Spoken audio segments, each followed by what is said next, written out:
Hello and welcome to Thrive Guys, episode 24. This week we're talking about iPhone productivity.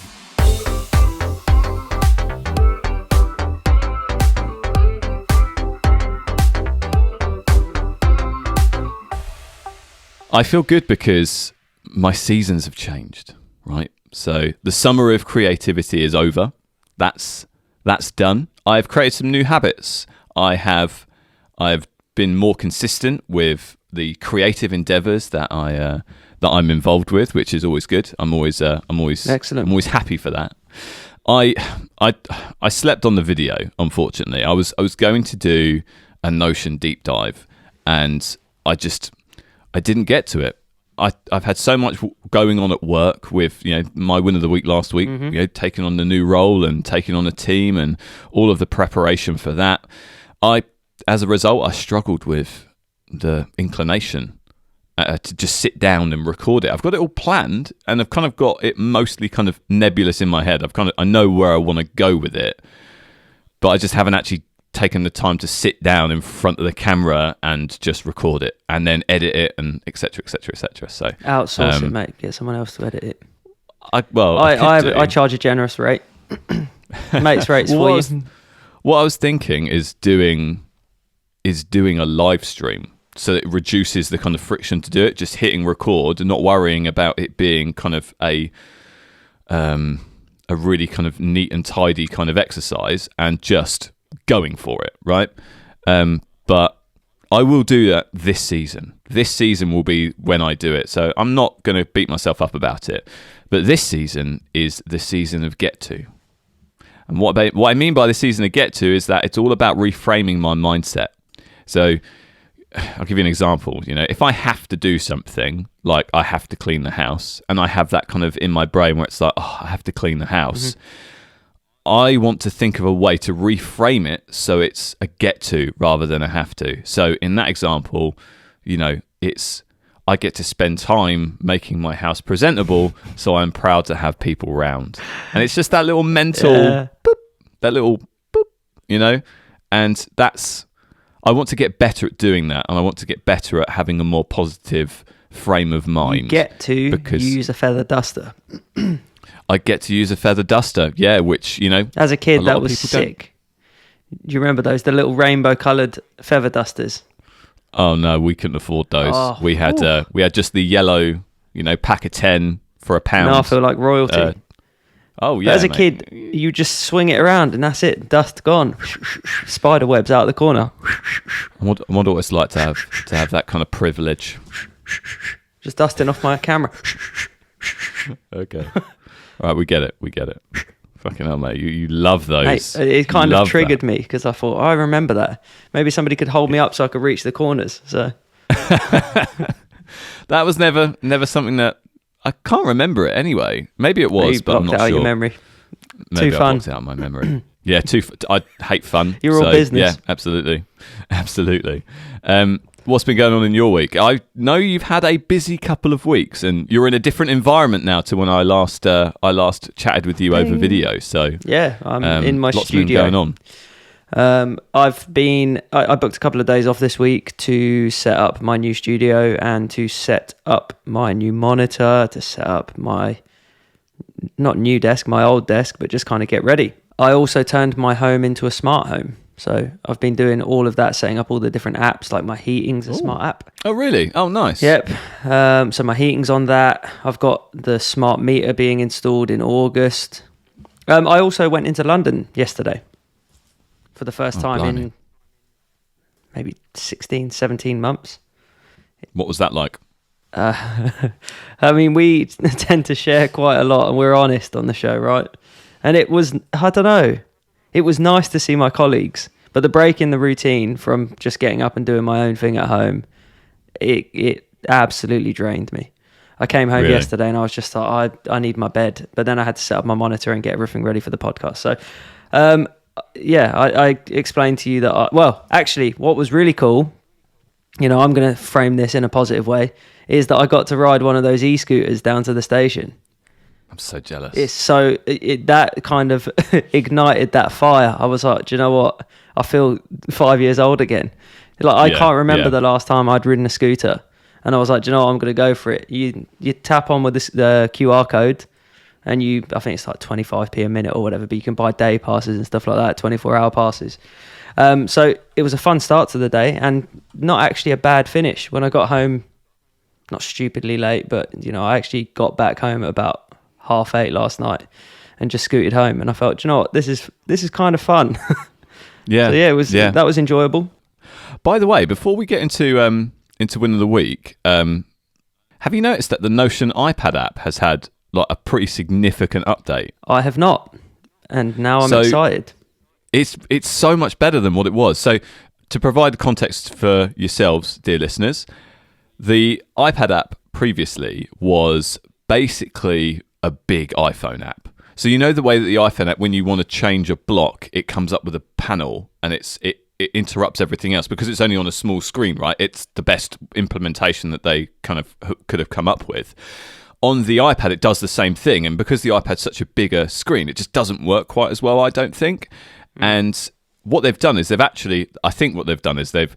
at what their competitor Craft are doing, and they've got a little toolbar now just above the keyboard sort of suggestion, the word suggestion thing, the autocorrect thing, and that's got your little toolbar of all of your bits and pieces in terms of changing the font type, changing the block type, changing the existing block type into something else, etc., etc., etc. And it's just so much nicer, and it supports the cursor sort of controls, so multi-touch swiping and things like that, so you can kind of scroll along the toolbar and get to what you need to get to. It's just a really nice implementation of it. Awesome. That is so much better than what was there before. So it really feels like that Notion are pushing to have a better experience on their mobile devices, which actually I'm really happy about, because in particular it's going to be a bit of a focus of the conversation today. So, well, shall we do Win of the Week? Yes, please. Awesome.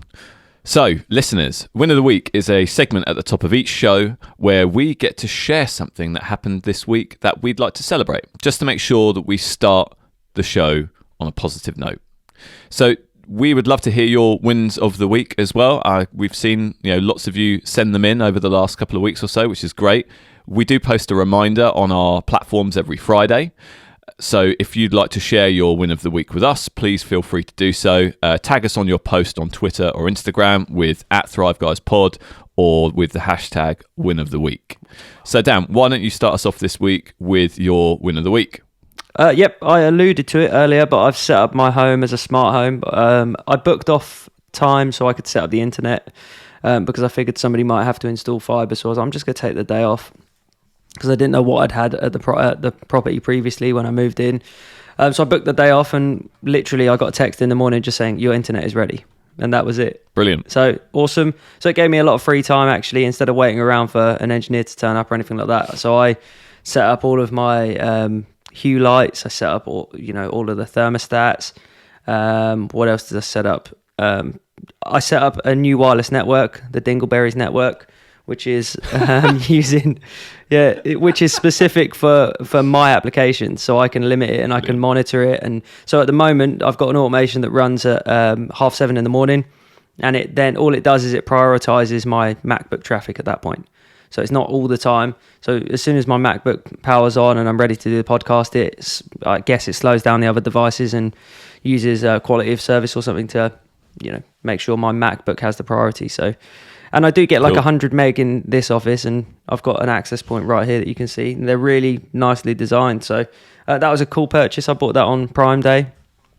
Nice. I've got what is it? It's just a TP-Link Deco. Oh. So I've got one in here, one upstairs, and one maybe next to the router, just for additional access. But it was really cool. It's a really nice looking app. It's really sleek as well, which I was pleasantly surprised with. So I'm well in on the old smart home stuff, as you know, and on the Wesh MiFi. No, the Wesh MiFi stuff. The Wesh MiFi.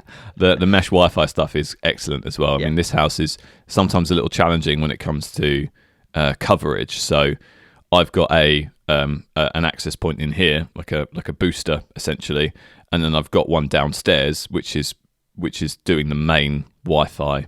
I don't know, pushing, and we get pretty good coverage kind of everywhere here. So yeah, no, good, well done. Thanks. I like it. Welcome to the endless money pit of the smart home club. Yeah, exactly that. So in terms of what's next for that as well, it's just sorting out my desk. So that's not exactly smart, but that's my next step. And it's just, speaking of, it's just the fact you mentioned money pit, and I just thought, oh my Lord, I've got to get rid of a desk, and I'll donate it and get a new one, but it's been purchase after purchase. But you have a new one. You have one in your office or yeah, your conservatory. But because why don't you just use the that? way my speakers are, and you've seen the depth of that desk. It's a really nice desk, but my room is not wide enough. I measured it, so if I brought that in, my desk would be forwards, and my speakers would be super far back. So I had toyed with the idea of moving stuff around, but we'll see. It's in planning phase at the moment. It was kind of rushed through because I didn't expect to be working in here. This was going to be just my studio, and then that was going to be my office. But until we invest in like getting those cooling blinds and stuff like that, it's just not worth it.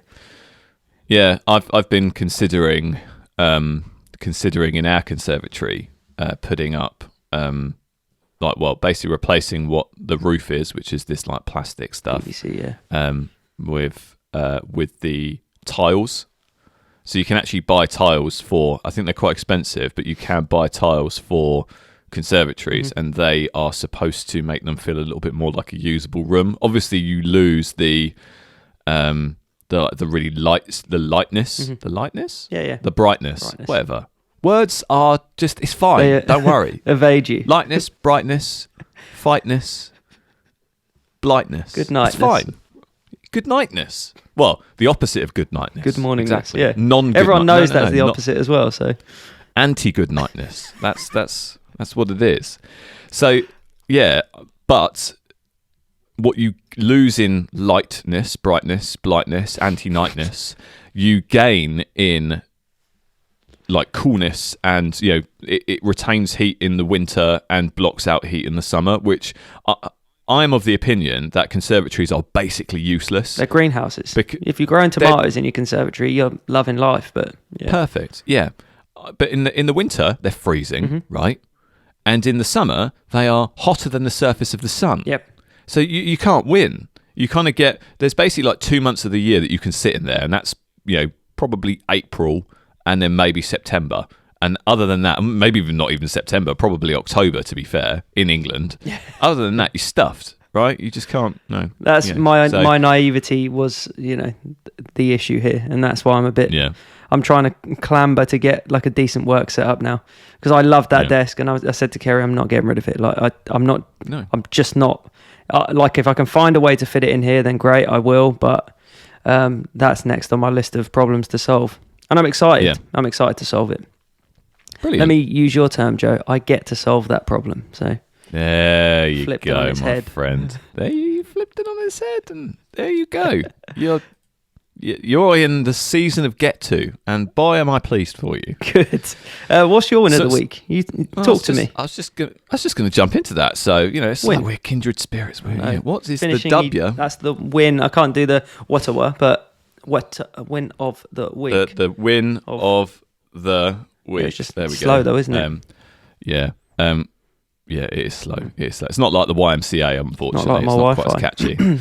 So my first week with the team was a great success. That's my win this week. We had first week of every month we do pipeline reviews and lots of internal reporting and things like that. And so that's a big change. I've gone from having to just submit my own stuff to then being sat on everyone else's sort of presentations of what they're going to sort of do over the next few months, etc.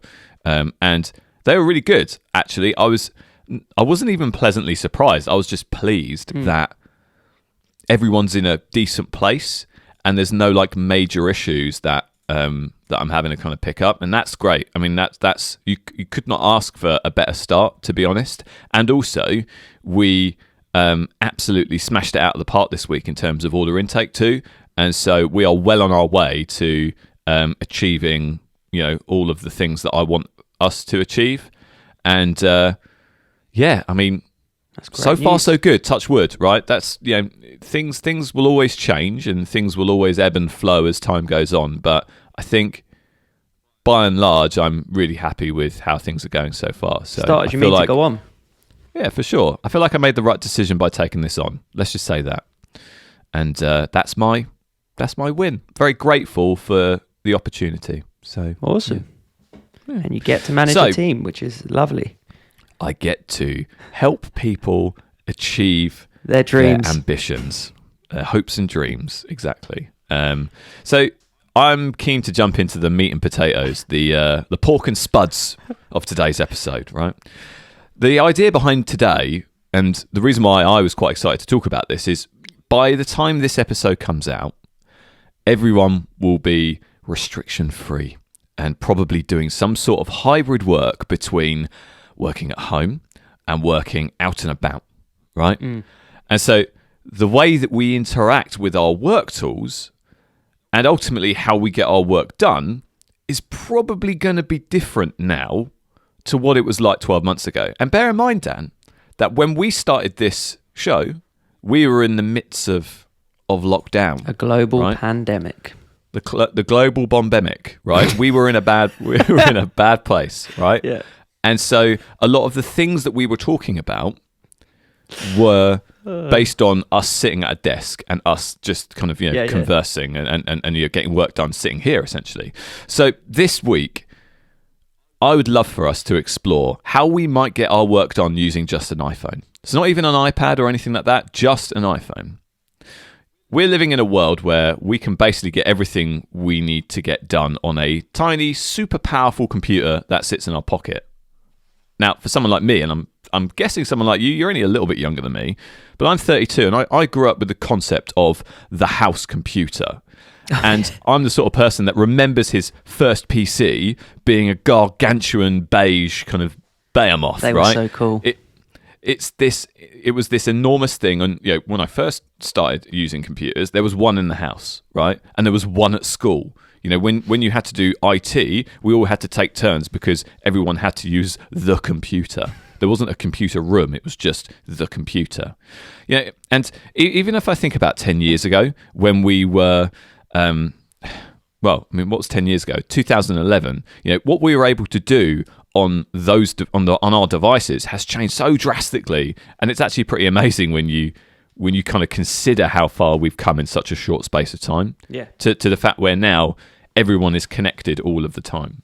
You know, look, today though, we're not going to be philosophizing the dawn of technology or anything like that.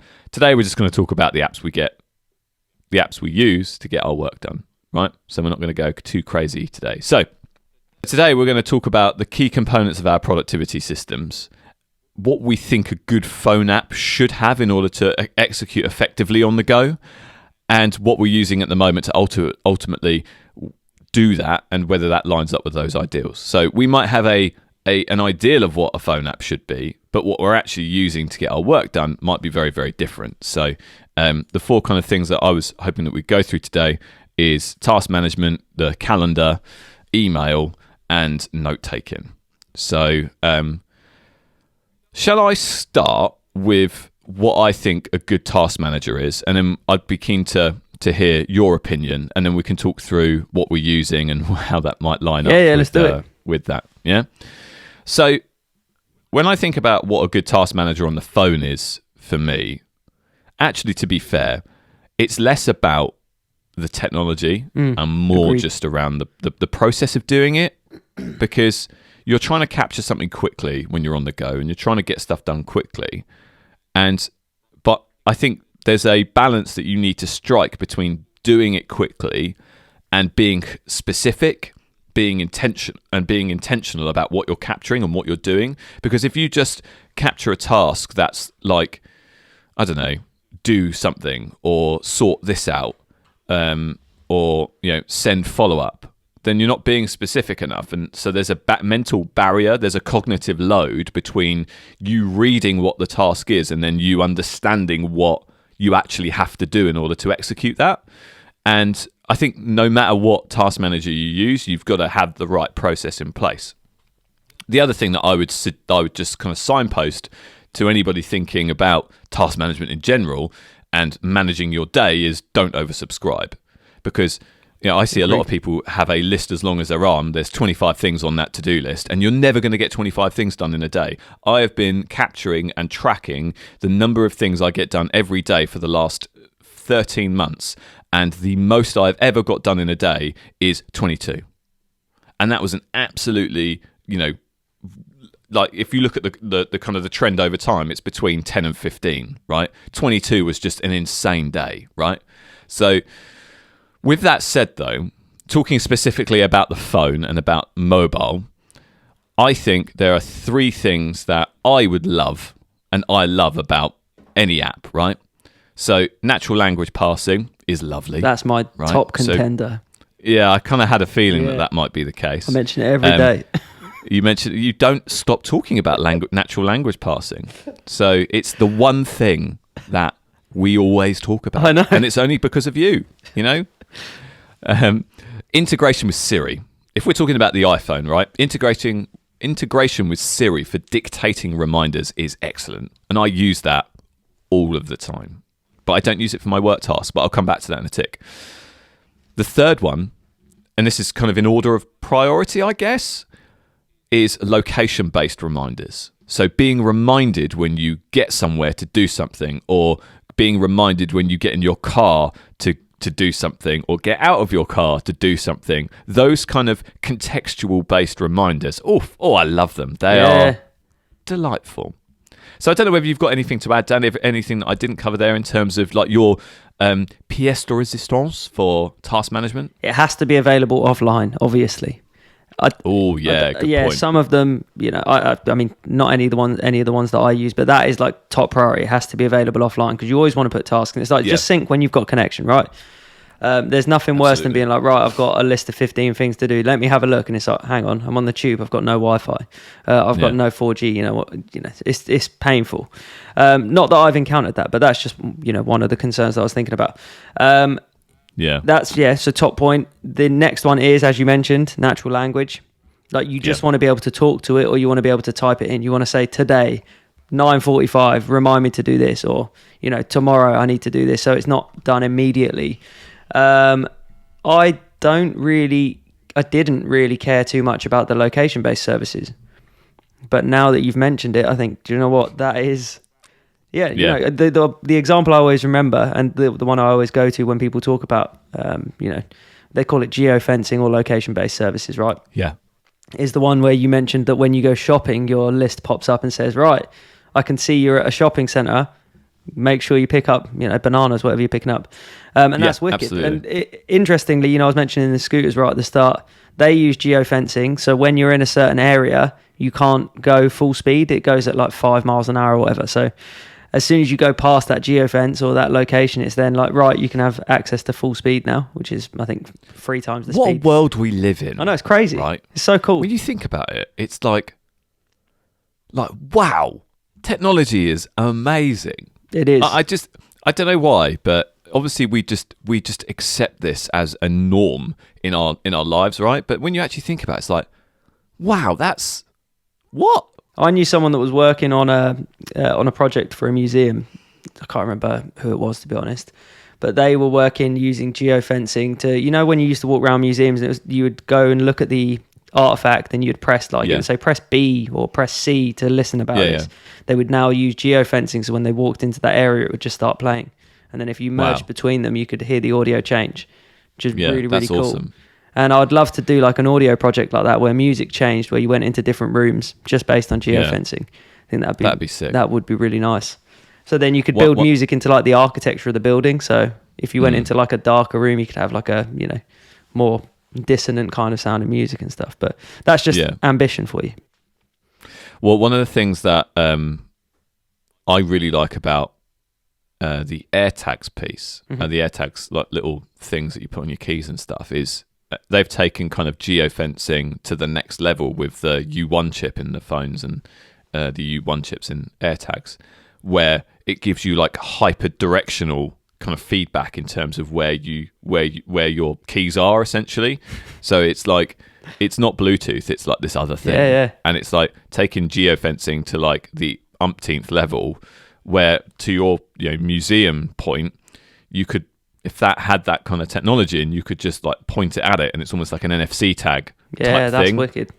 where you could then it kind of leverages the technology to do things with augmented reality and all of this kind of stuff. It's like, oh wow, like technology is so cool. Anyway, we could talk about this for ages. We need to talk about task management, Dan.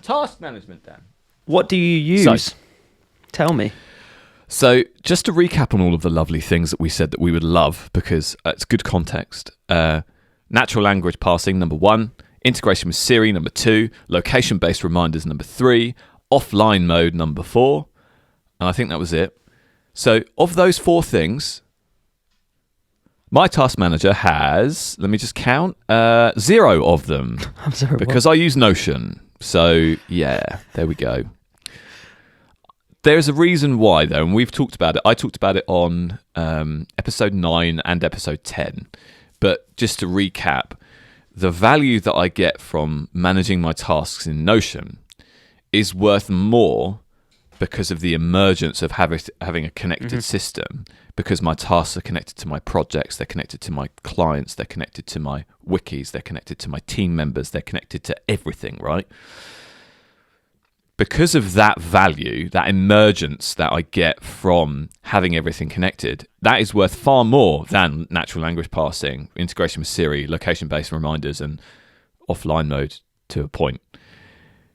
So the way that I get that working well on the phone is I've set up a mobile view in Notion. So I've obviously got my kind of my laptop view, which has my desktop and laptop view, which has everything in kind of like a nice big widescreen kind of vibe. Not ultra wide, just standard wide, though, right? Just standard wide. I'm not a show off, right? I've got nothing to compensate for, so I'm quite happy with a 16:9. So for the mobile though, it's not quite.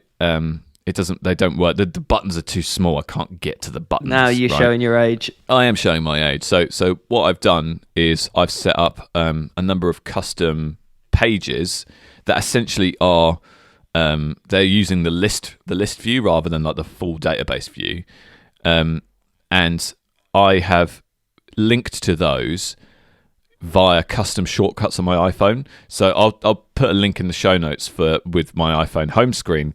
And I have basically a button that is actions. I hit that button, and then it comes up with a drop down, which is like a choose from menu shortcut. And then it gives me today, tomorrow, and this week.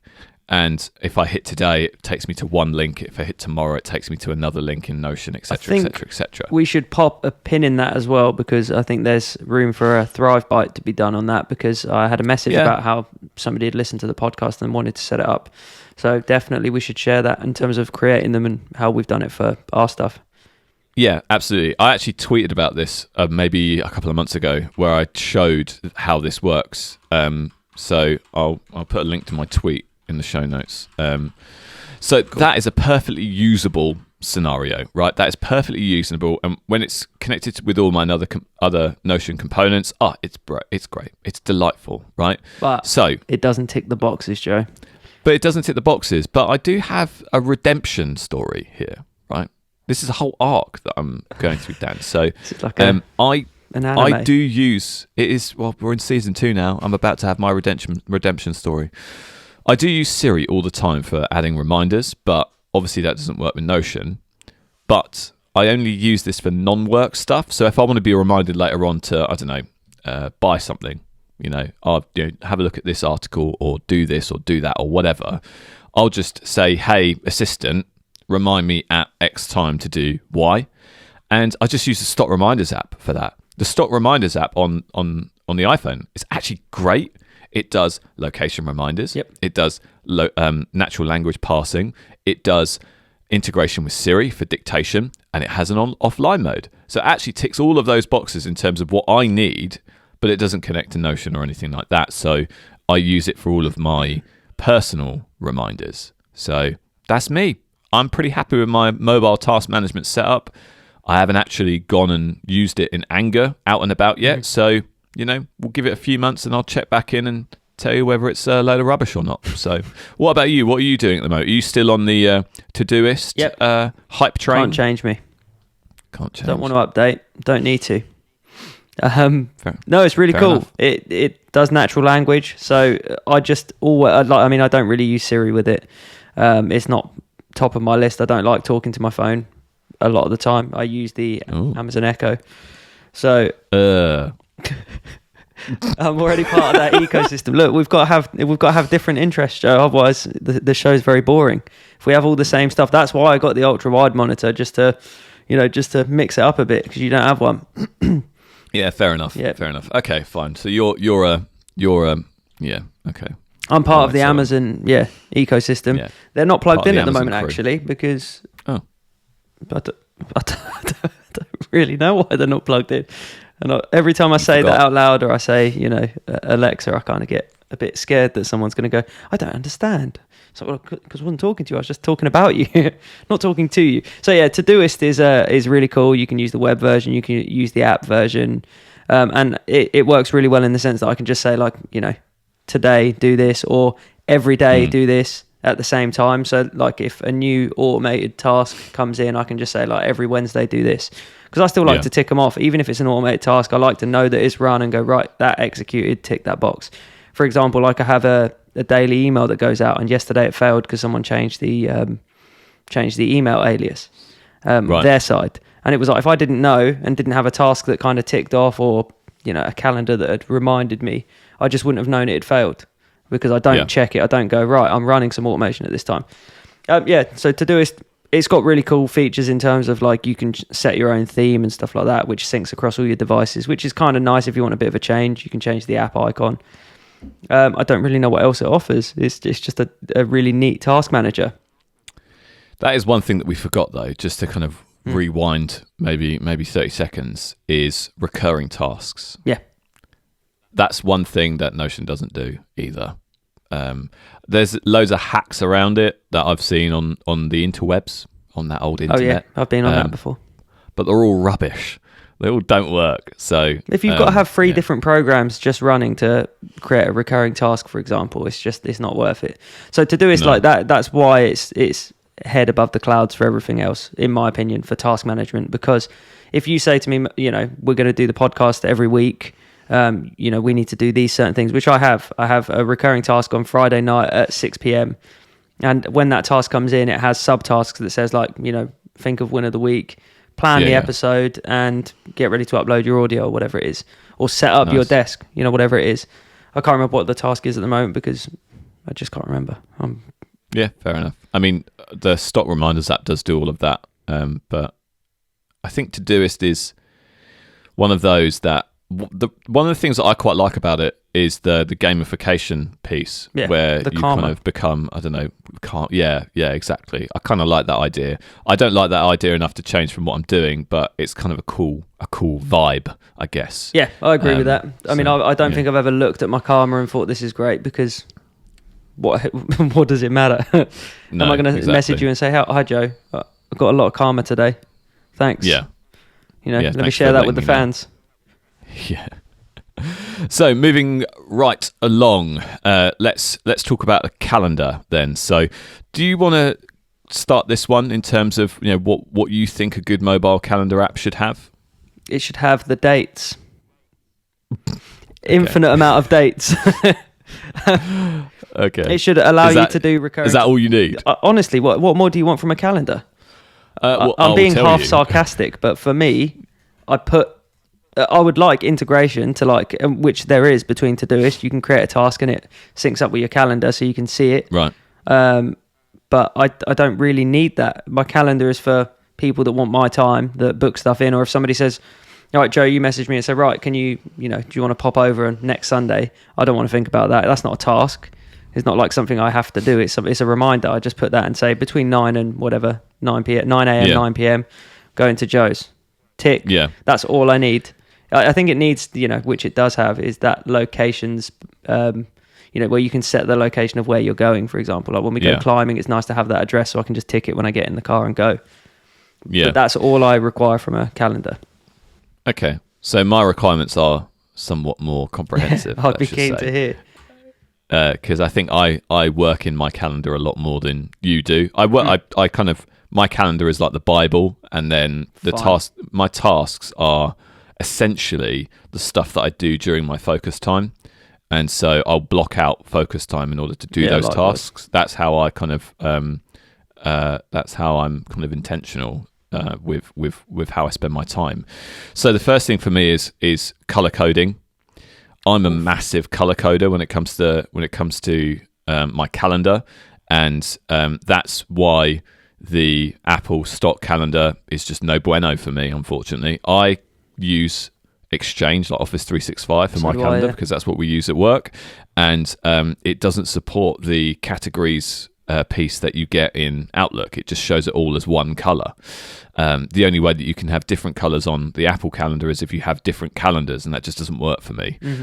So the reason why I'm a massive color coder is because it really helps me see on any given day how much of the right things I have and how much of the wrong things I have in my diary. You know, there is always going to be things that I don't want to have in my diary, different types of things that I don't want in my diary. And it's good to just get a visual representation of, okay, well, if I don't have enough green, then I need to get some more client meetings booked in. Or if I have too much yellow, then I need to remove some of my internal meetings in. I have the same. Things like that. I actually do. I didn't see it as like a necessity, but I get that. It's really cool to, like, especially as I have like a work calendar and I have my personal calendar. All my personal calendars are iPhone calendars. And all my work calendar is its own entity. Gotcha. So when it syncs to my phone, I don't really care about the color coding of it. It would be nice, and but I just don't need another app for it. I really like the idea of color coding, and I do use that feature a massive amount. My internal meetings are green, so I just look through and say, well, that's too many internal meetings, and my client meetings are red, I guess. Oh, right. Not for negative connotations. It's just easy to differentiate. It's not a rag score. Yeah, exactly. Exactly. So my second second desire, second requirement is integration to location and maps and stuff. So I do a lot of traveling outside of in the before times and probably in the somewhat after times. And integration to map services is great for getting directions quickly and also getting notified on the time to leave piece rather than just like 15 minutes. So you can set up in a lot of these services where it says, right, notify me when I should leave, and then it will notify you when you should leave based on traffic conditions and things like that. Brilliant. Love that. My third one is integration to Teams and video calling services. And so if I'm in a calendar and it's a Teams call, I don't have to then copy the URL or jump around. I can just punch the button and it just jumps me right into the meeting without having to faff around. And my fourth one, bearing in mind that I'm thinking about this within the context of only being able to use your phone to do work, right? To your earlier point on the color coding piece, you can't that if you would just have your phone, you'd struggle to color code that on the Apple Stock app. So the last one is availability integration. So there's nothing worse than playing email tennis with someone trying to get a meeting, right? Having the ability to, on the phone, see when everyone is available is amazing, right? So you put in a meeting, you can see when people are not available, when they're available, and in some apps it will offer you suggestions on when you're all free. Yeah. Ooh, beautiful, chef's kiss. So that is my kind of must-have list. So your one is obviously more simple. So what app are you using? I'm guessing it's just the stock calendar app. Stock calendar for phone, because I don't live in my calendar really. I use it for booking. I have all of my calendars separated. Like I have my audio work calendar, I have my personal calendar, and I have my work. I do have my work calendar synced, but I only use it for like in the morning to go, right, what have I got on today? How many meetings have I got today? What do I need to prep for? Which is when the color coding doesn't really come into play, because my work day consists of me sitting at my desktop anyway, looking at my laptop. So I'll have my calendar open anyway. So I just use the default calendar. That's it. Fine. And I have no plans to update that at the moment because I don't have a need for it. It does everything I need to. The locations thing is probably the best feature it has for me. Just knowing where I'm going to go. I don't use the time to leave really, because I always anticipate that I'm going to stop somewhere or I'm going to be a bit late anyway. So. Okay. Yeah, you are always early as well. Yeah. So, whereas I operate on JMT. I know. JST, Joe Standard Time. JST. Yeah. Joe Standard Time. Yeah. JLT, Joe Late Time. Every day. So Every I damn day. use. Say Every damn day. every damn day. Hey, well, what can I say? Fashionably late. So I use Outlook. For an Apple fanboy, right? For someone who lives and breathes the 6 colors, right? I love Outlook. Outlook is actually the best calendar app if you're on Office 365. By far, it is by far the best calendar app. It is actually a brilliant calendar app. Mm-hmm. So it integrates with all of the Outlook categories. So anything you do on O365 or your app on your PC or your Mac or whatever, it syncs that color coding. Oh, it's a tour de force of color. It's beautiful. It's the only app that I think can actually do that as well. So they are completely unique there. And that is, for me, okay, well, that sold me right away. But not only that, it has a lot of great other features as well. So it has Maps integration, and you can choose what Maps integration that it has. You can either choose Google Maps or you can choose Apple Maps. It's not forcing you in the Apple ecosystem. It is giving you the option to use the big bad G for your maps. Happy days. What more could you want, right? It has time to leave integration, which again, it uses whatever map service that you use to support that. It has Teams integration. So again, you have a button, you can just press the button and it opens up Teams and it just does the job. It's great. And finally, and again, I think this is a unique feature for in the way that it does it in particular, it has availability integration as well. Boom, happy days. And the interface, whilst it's not my personal taste, I don't really the Outlook and general Office apps, they're not my personal kind of they're not the kind of thing that I like, right? They're just the UI. It's not my favorite, right? The way their design language isn't my favorite, but it's really nice and it's easy to use, and it is a little clunky for adding and moving around events and things like that, but it's completely usable. And there is a big, enormous but. Its biggest drawback is that it's Outlook. So, and what I mean by that is it's the Outlook Mail app. It's all in one app. So, in order to get to your calendar, you have to go through your inbox. Oof. Uh-oh. Dun, dun, dun. That is a dusty road that you don't want to tread. It's a big, fly on the ointment. It is not the one thing. It's not a separate app. And for some people that might be, that's exactly what I want. But for me, hell no, I do not want that. I want a separate calendar app. I don't want to look at my inbox at 8:00 at night when I'm just having a quick nose of what I've got on tomorrow. Yeah, exactly. Who knows what's in there? Who knows what lurking on the other what side. dreadful thing is sitting in my inbox, waiting to be read. So there is a way round it, and that is you can use the Calendar Widget, which is actually a really good widget. It's a great widget, and that's good for seeing what's next at a glance. But also, it allows you to tap, and it will punch you directly into that calendar. So that's actually perfect. That's exactly what you want, right? That is pretty much exactly what you need. But one thing it does do sometimes is when you hit that, it will quickly load the inbox and then punch you into the calendar. And so that's even worse. You get a quick glance. You get a quick glance of all of the stuff in bold that might be in there, and you're like, huh. So genuinely what I do, right? I tap the widget, and then I turn the phone away. No. I genuinely do this, right? I twist the phone away and I just gotta go, no, I don't want to look. Please, never. Don't make me do this. And I count to 3, and I'm like, 1, 2, 3. Okay, right, it's fine, it's loaded. No worries. I genuinely do that. Hell. So there we go. So, but it is other than that, it is a great app, and I enjoy using it. Yeah, and it's free. Whoa, amazing. Do you know what? Speaking of the whole Office 365 and Outlook and all this sort of stuff, I use OneDrive, and that app is superb. I use OneDrive We're for a gonna lot get of to that. stuff, so it's not in this episode, but that app is that's Yeah, so good, agreed. and it doesn't force me into my inbox, so it doesn't scare me. I mean, Yeah. I like that story about just the fear of the inbox. It's got worse, Joe. You need therapy. I know. So, speaking about the inbox, let's move swiftly on to email. So, I'll kind of run through what a good email app should have for me, and then I'd be keen to see how that kind of lines up with yourself, and then we'll talk about what apps we're using. I mean, you kind of may have guessed it already, but we'll see.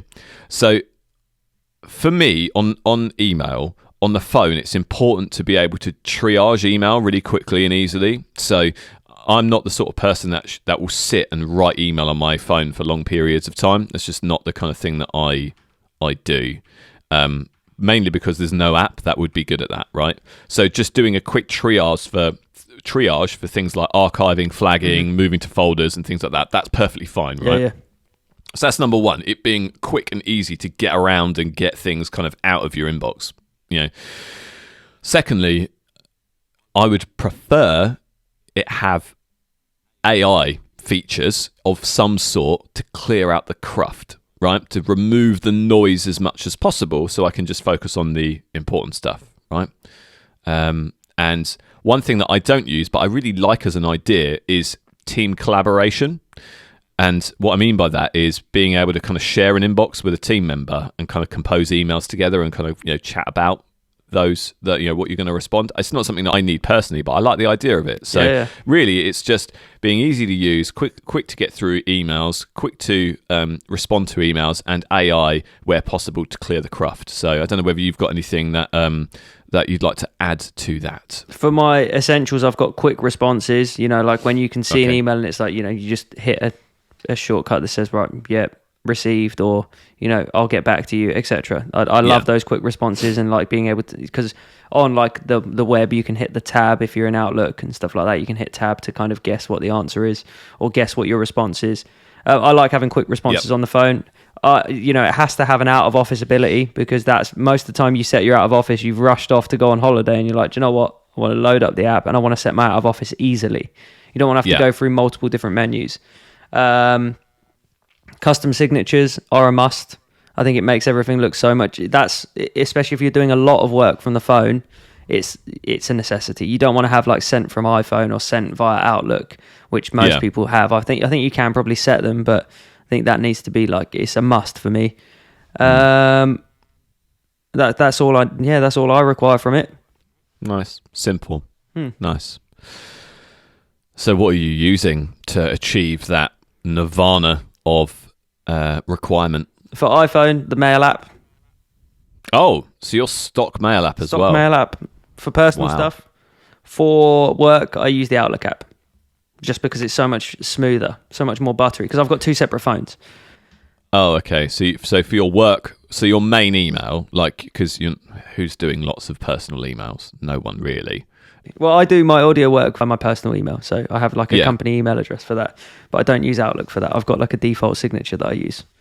Gotcha. Okay, so your work email is Outlook, your personal email is Slack Mail app. Yep, absolutely. Cool. What do you like about them? Outlook, it's so much smoother than the Mail app, in my opinion. It's so much more versatile. It's easier to use as well. But the actual Apple Mail app I just use for reading, really. And if I really need to compose a proper email, I'll just go to my laptop. If I'm on the go, how we're talking about in these scenarios, being on the go, it's quite difficult to operate. So there's not much I like about it as such. It's just I'm impartial to it. Yeah, I'm impartial to it. It doesn't have those, to my knowledge, in terms of typing up emails on it, it doesn't have that feature of being able to do quick responses and stuff like that, and embed links and stuff very easily. You've got to like hold the screen, or you've got to triple tap, whatever it is, to insert stuff. And the formatting is kind of anybody's guess as to how it's going to turn out at the other side. So, yeah. It could read like a ransom note. You don't know. Exactly. You have no idea. Yeah, I totally agree with that. Interestingly, I'm in the exact same position. So, do you know what? For years, I resisted using Outlook for my mobile email because I wanted to support the underdog, the old Apple. I wanted to support them and use that stock mail app. The underdog. For some reason, I do. I know, right? I do like the way that the stock apps look and feel. Yeah. So that was why I wanted to continue using them. But Outlook pulled me in because of the calendar.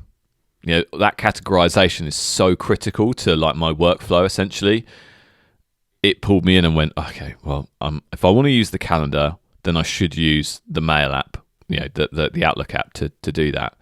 But I actually realized pretty quickly that it's actually a great app for email. It's actually a really, really good app for email.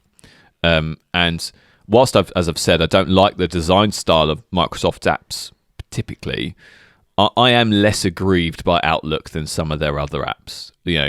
Things like OneNote on the phone and things like that are just bad, right? But Outlook is fine. It feels like they've probably put the most work into Outlook versus their other apps. For sure. So the list of features on my, whilst I don't like the design style, the list of features I do like very much. I'm a big fan of them. So I've kind of got 3 key ones that I wanted to just signpost and highlight. So the number one feature for me is the way that it allows you to swipe through emails, kind of like record cards. So swiping from left to right or right to left cycles through your mail in that folder, and so it's almost social media in terms of scrolling. So you can kind of read the email and then swipe, get to the next one, swipe, get to the next one, rather than having to like come out back to your inbox or whatever and then tap on the next email, etc. I'm not that's too much, kind of too many taps, whereas this one is just swiping essentially, which is really nice. It also has the feature to provide you with reply suggestions. So with a tap, you can populate a message with a contextual response to what's being asked of you, which is quite a nice little time saver. Really like that, actually. You have user definable swiping on messages as well. So if you're in the inbox or not in a message, you can set the swiping right or swiping left to do things like flag, archive, delete, which is in my opinion a nicer implementation than what they've done with Apple Mail. So it's just generally a nicer experience, right?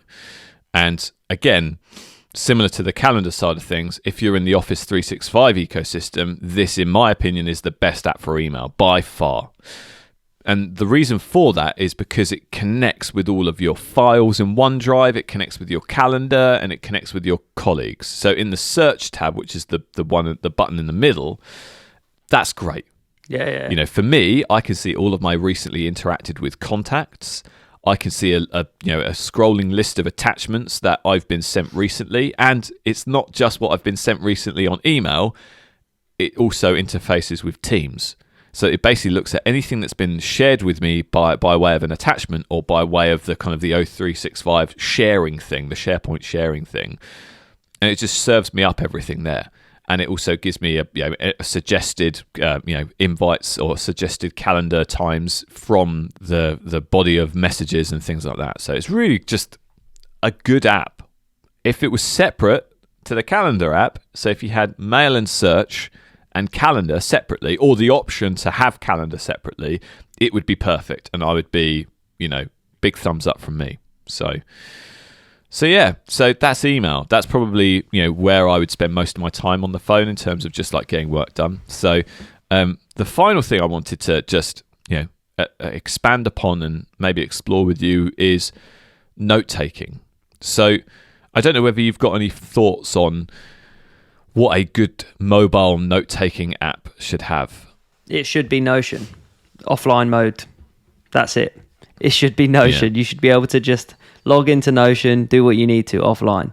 That's the kicker for me, is that I think you can still add stuff. I don't really try, but it's if you don't have like a cached page, then it doesn't work. Yeah. So similar to me, I had my 3 kind of pièce de résistance features for note taking is offline mode, number 1. Absolutely. it's got to be quick and easy to use. So quick and easy to get a note in, because when you're on the road, or on, if you're out and about, inspiration might strike, and you want to get to writing stuff down as quickly and as frictionlessly as possible.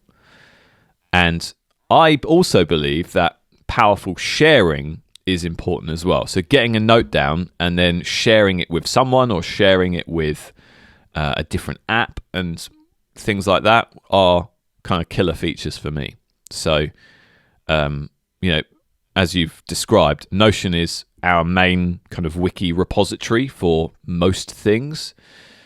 But if I had to take a note on my phone, I wouldn't use Notion. And it's for the reasons that it doesn't do offline mode. It's not quick and easy to get a note down, and it doesn't really integrate with anything else right now. So of the three kind of key things that are critical for a good mobile note-taking app, it doesn't do any of them, right? And that's one of its main kind of drawbacks. So, you have to be connected to the internet, and if you try and have a scratch pad, it still takes time to open up the scratch pad page, to hit new on a new note, and then you're in there. And so my main notes app that I use on my iPhone is an app called Drafts. And I've talked about Drafts before in the email episode. But I actually use it for most quick note taking and ideas and inspiration as well. The thing I love about Drafts is I have it on my dock on my phone. It's always ever present. So I can swipe up, unlock, hit the Drafts app, and within less than a second, there is a new blank note waiting for you to just pour into, right? So you're not having to go into the app, new note. What type of note would you like to create? Do you want to create a template? Blah, blah, blah, blah, blah. All of that cruff just disappears. It's just, boom, new note. You're done, right? Start writing. Start being inspired. Yeah. Further to that, it also has better native voice-to-text dictation than any other app I've tried. I think it does use the kind of the stock Siri dictation, but I don't know whether you do a lot of dictation, Dan, but it has I think it's a 1 minute limit. So you can dictate for a minute and then it just stops. I use it for text and stuff. Sometimes when I'm driving, I use Siri to respond to a text if it's like a quick, Yeah. But I can't imagine I'm going to send like a 1 minute dictated message. Yeah. This paragraph, if it's that important, I'll just call someone at that point. Yeah, for sure. Exactly. For text, it's good for quick responses. Yeah. But so I'll give you an example, right? I dictated most of my notes for this episode. I just sat there with my iPhone on Drafts and just started talking, and then I tidied them up, put them into Notion, and awesome. Went from there. And I find that if it's in the evening and I've done a whole day of typing stuff, I just don't want to type anymore. But I still can kind of get the thoughts out of my head and get them onto get them in somewhere. And so I think Drafts as an app is, for most people it's free, right? It's a free app that you have a premium subscription for. I would recommend everyone who has a desire to take notes on the go, download Drafts and give it a try. If you're using the stock Apple Notes app, download Drafts, give it a try, because Drafts is basically where all text starts. That's kind of their mantra, right? And one of the things that is super, super powerful about Drafts is, and this is the third kind of key point for me that kind of pushes me to it every single time, is the powerful kind of sharing and integrations. They call them actions. And so I'll give you the example that I was about to just kind of outline. If you're using Apple Notes for all of your kind of note taking activities, you can start in Drafts, get the thoughts out because it's quicker than Apple Notes, and all of that. And then you can use an action to push that into Apple Notes. So you can, and I use that on my Mac for writing emails and then, sending them with Outlook without having to jump into my inbox and getting distracted. So, one of the nice things about Drafts on iOS is when you download it, it kind of it basically searches your phone for any apps that you have that it has existing actions and integration with. and then it just shows you, right, well, you've got these apps, we can do these activities with these apps. And so you can write tweets, you can write posts to Facebook, or you can share with OneNote, or share with Notion, or you can just copy it to your clipboard, right? The kind of the possibilities are pretty much endless. It has a great actions kind of community where people have written their own actions that you can just like download and use, and some of them require a premium subscription, but if you're that way inclined, it's probably worth the money because it's not particularly expensive. And so when I'm thinking about note taking within the context of my phone, that is where I would start, versus one of these bigger apps that has all of this kind of organization and things like that. So that's what I would do for notes, and it works really well for me. It's perfect. I've taken a note there just in Notion, to be honest, to install drafts. I'm going to give it a go because I use the stock notes taking app. I use Apple Notes because the sort of notes I take are literally like song inspiration, or like most of my stuff just lives in Todoist. Like if we're talking about something and I'm thinking I should probably note that down, I'll put it in Todoist as a note, because you can put a description on that. So you've got your task, and then you've got your description, and you can put subtasks. So it's like, if you say we should probably talk about this next week, I can just add that as a Todoist task and have, think about this subject, think about X, think about Y, whatever it is, and then put the description saying, I need to write notes. This is a task to remind me to, make sure I dictate my notes or whatever. So I think that's really cool. The sharing function is the thing that stands out for me as being the most powerful part of it, because then you're getting use out of your notes. Like I have thousands of notes that just sit there. They just die.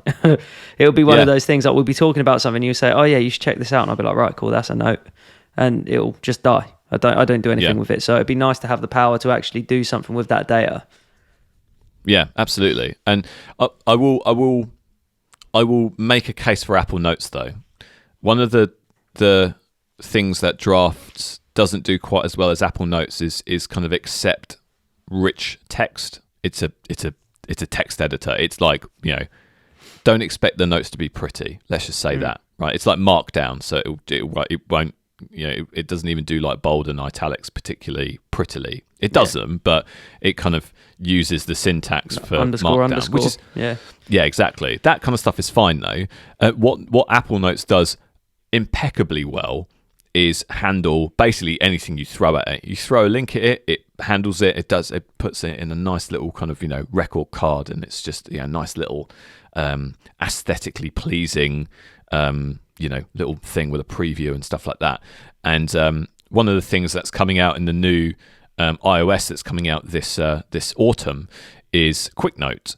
And Quick Note looks really cool. Essentially, it allows it. You swipe up from the bottom of your iPad or your Mac, and it doesn't actually do it on iPhone, which is interesting. But there we go.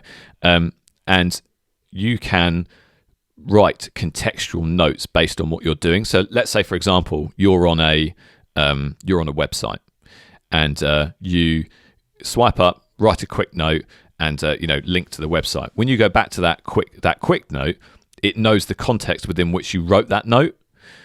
Furthermore, if you highlight some text on the website, for example, and then add that to a quick note, it will remember the context of where that was highlighted. And so when you go back to that quick note, it's got a link to that page. And when you click that link to that page, it jumps you back to that website, and it will highlight where you've highlighted that before. That's cool.